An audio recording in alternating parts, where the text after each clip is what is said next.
The issue of mental health has always hit home for me, as my mother has a number of mental illnesses such as bipolar disorder, paranoid schizophrenia, and borderline personality disorder.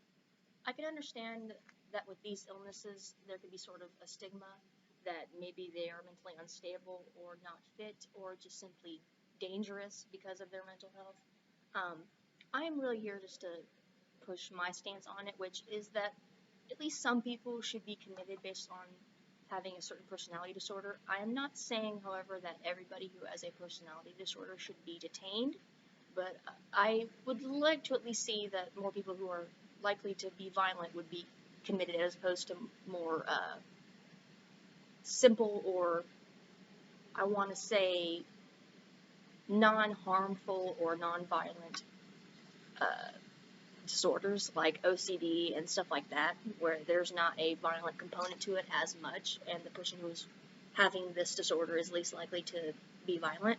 Um, but I think that some people do need committed based upon, need, or if they think that they will be dangerous to somebody, but beyond that, I really don't think that it should be overall a thing, but as far as my point here goes, it definitely should be. I base this upon some interesting research that I found that was sort of eye-opening with me via a number of scholarly articles that pretty much discusses the likelihood of a person with a particular personality disorder to become violent. And what I noticed from there, it seems like there's certain personality disorders that are more likely to be violent than others.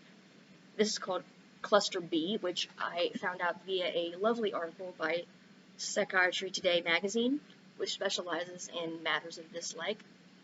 Cluster B personality disorders are things that are more prone to violence and things that would, just cause more issues than something that would be such as OCD or schizophrenia, where I don't say it's more calm, but it's least likely for there to be like a massive break. The research that I feel has supported my idea of certain disorders being more likely for violence and to why only these disorders should be taken into consideration when committing somebody is another fact from the UK Criminal Justice Act 2003. An offender is classified dangerous if the court of opinion is showing that there is risk to themselves or others via physically, psychologically, or mentally, which, is complicated and hard to decipher both either legally and just in general what is considered dangerous. But in my general research, I have found out that there are like 3 types of personality disorders that are in clusters, which are known as cluster A, which is paranoid, schizophrenic, or schizotypical, which would be what my mother is considered.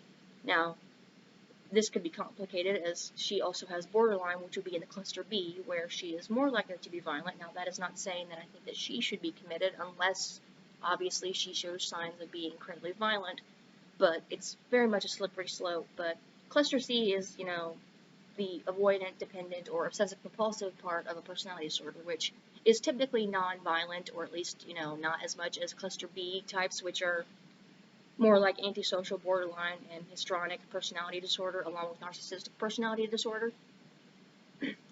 I do think that these people are more likely to be violent just because of those general behaviors and some research that I had found.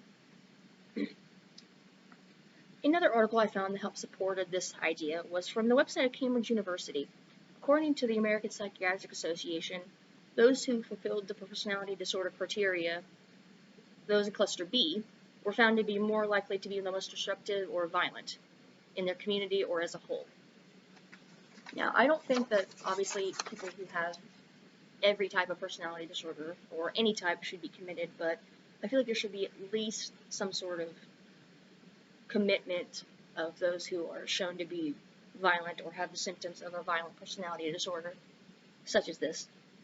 I found this research very interesting. My 3 points of contention were simple, but I believe that 3 reasons should be just find out how dangerous they are, and if they are dangerous.